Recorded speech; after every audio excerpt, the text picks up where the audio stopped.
അസ്സലാമു പുതിയൊരു വീഡിയോയിലോട്ട് എല്ലാവർക്കും സ്വാഗതം. ഇന്നത്തെ റെസിപ്പി ഒരു അലീസ റെസിപ്പിയാണ്. കണ്ണൂരുകാർ ഇതിനെ അൽസ എന്നാണ് പറയാറ്. പല നാടുകളിൽ ഇതിനെ ഹരീസ എന്നൊക്കെ പറയാറുണ്ട്. അപ്പോൾ ടേസ്റ്റൊക്കെ എന്തായാലും സെയിം തന്നെയാണ്. ഗോതമ്പ് വെച്ചാണ് ഇതുണ്ടാക്കേണ്ടത്. പ്രഷർ കുക്കറിലാണ് നമ്മളിത് ഉണ്ടാക്കുന്നത്. ചുരുങ്ങിയ ടൈം കൊണ്ട് വളരെ ടേസ്റ്റി ആയിട്ട് തയ്യാറാക്കാൻ പറ്റുന്ന ഒരു ഡിഷാണ്. അലീസ ഉണ്ടാക്കാൻ വേണ്ടിയിട്ട് നമ്മുടെ മെയിൻ ഇൻഗ്രീഡിയൻറ്റ് ഗോതമ്പാണ്. ഞാനിവിടെ 500 ഗ്രാം ഗോതമ്പാണ് കുതിർത്ത് വെച്ചിട്ടുള്ളത്. ഇത് നമ്മൾ ഓവർനൈറ്റ് കുതിർത്ത് വെച്ച ഗോതമ്പാണ്. അപ്പം ഇത് നന്നായി കുതിർക്കുന്ന സമയത്ത് നല്ല സോഫ്റ്റ് ആവും. അപ്പോൾ നമുക്ക് പെട്ടെന്ന് തന്നെ കുക്കായി കിട്ടും. അപ്പോൾ ഓവർനൈറ്റ് കുതിർത്ത് വെക്കാൻ വേണ്ടിയിട്ട് ശ്രദ്ധിക്കുക. ഒരു 7-8 മണിക്കൂർ ചുരുങ്ങിയത് കുതിർത്ത് വെക്കുക. ഇനി നമുക്കിത് നല്ലവണ്ണം കഴുകിയതിന് ശേഷം ഒരു കുക്കറിലേക്ക് ഇട്ട് കൊടുക്കാം.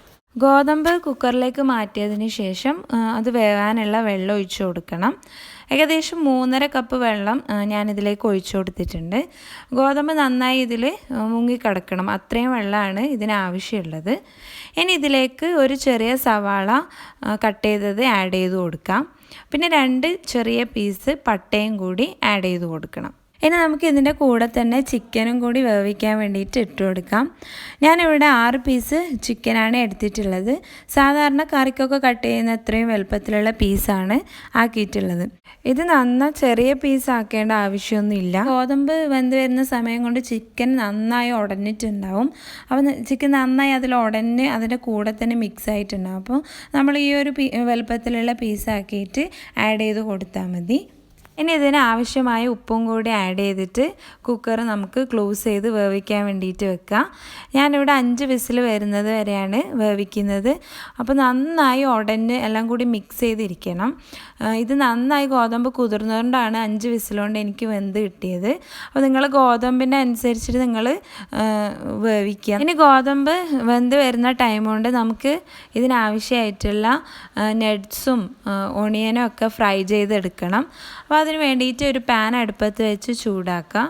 ഇതിലേക്ക് ഓണിയനൊക്കെ ഫ്രൈ ചെയ്യാൻ ആവശ്യമായിട്ടുള്ള എണ്ണ ഒഴിച്ചു കൊടുക്കുക. അപ്പോൾ ഞാനിവിടെ എണ്ണ ഒഴിച്ചു കൊടുത്ത് എണ്ണ നന്നായി ചൂടായി വന്നിട്ടുണ്ട്. അപ്പോൾ ആദ്യം തന്നെ ഞാനിതിലേക്ക് കുറച്ച് നട്ട്സാണ് ആഡ് ചെയ്ത് കൊടുക്കുന്നത്. ഇനി ഇതൊന്ന് ഫ്രൈ ആയി വരുമ്പോഴത്തേക്കും കിസ്മിസ് ആഡ് ചെയ്യാം. കാരണം കിസ്മിസ് പെട്ടെന്ന് കരിഞ്ഞു. അപ്പോൾ ആദ്യം തന്നെ നട്ട്സ് ഇട്ട് അതൊന്ന് ഫ്രൈ ആയതിന് ശേഷം കിസ്മിസ് ആഡ് ചെയ്യുന്നതാണ് നല്ലത്. കിസ്മിസ് ഫ്രൈ ആയി വന്നിട്ടുണ്ട്. അപ്പോൾ പെട്ടെന്ന് തന്നെ കിസ്മിസ് മാറ്റി വെച്ചതിന് ശേഷം നട്ട്സും എടുത്ത് വെക്കുക. ഇനി സെയിം എണ്ണയിൽ തന്നെ നമുക്ക് ഉള്ളി ഫ്രൈ ചെയ്യാൻ വേണ്ടിയിട്ട് ഇട്ട് കൊടുക്കണം.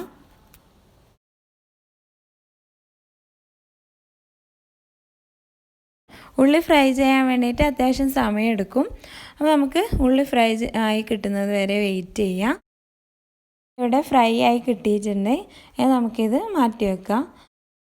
അപ്പോൾ നമ്മുടെ ഗോതമ്പ് നല്ലവണ്ണം വെന്ത് വന്നിട്ടുണ്ട്.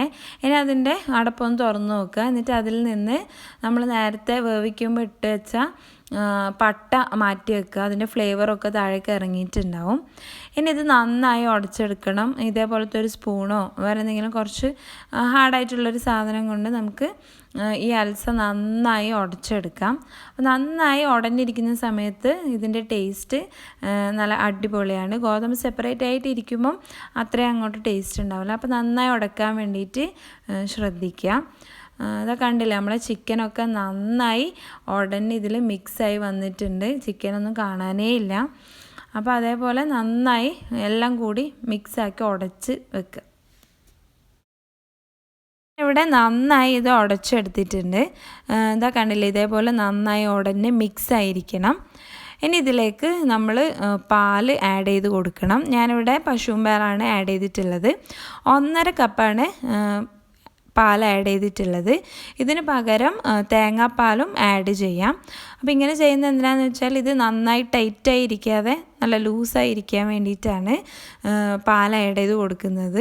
കുറച്ചധികം പാൽ ആഡ് ചെയ്യുന്ന സമയത്ത് നല്ല ലൂസായി ഇതിൻ്റെ കൺസിസ്റ്റൻസിയിൽ ഡിഫറൻസ് വരും. അതിന് വേണ്ടിയിട്ടാണ് ഈ പാൽ ഒഴിക്കുന്നത്. അപ്പോൾ പശുവും പാലോ തേങ്ങാപ്പാലോ ഏത് വേണേലും യൂസ് ചെയ്യാം.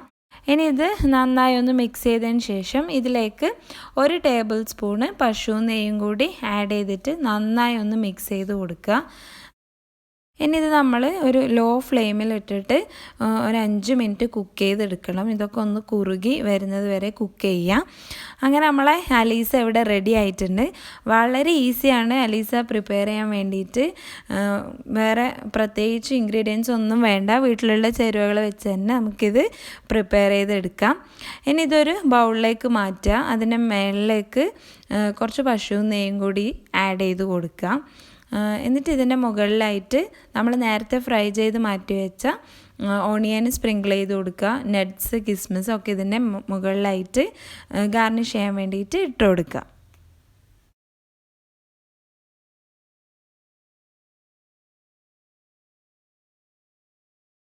അപ്പോൾ നമ്മളെ ടേസ്റ്റി ആയിട്ടുള്ള കണ്ണൂരുകാരുടെ സ്പെഷ്യൽ അലീസ ഇവിടെ റെഡി ആയിട്ടുണ്ട്. എല്ലാവരും ട്രൈ ചെയ്ത് നോക്കിയിട്ട് ഫീഡ്ബാക്ക് അറിയിക്കുക. ചാനൽ ഇതുവരെ സബ്സ്ക്രൈബ് ചെയ്യാത്തവരാണെങ്കിൽ പ്ലീസ് കൺസിഡർ സബ്സ്ക്രൈബിങ്. ലൈക്ക് ചെയ്യാനും ഷെയർ ചെയ്യാനും കമൻറ്റ് ചെയ്യാനും മറക്കല്ലേ. വീണ്ടും പുതിയൊരു വീഡിയോ ആയിട്ട് കാണുന്നവരേക്കും bye bye and thank U.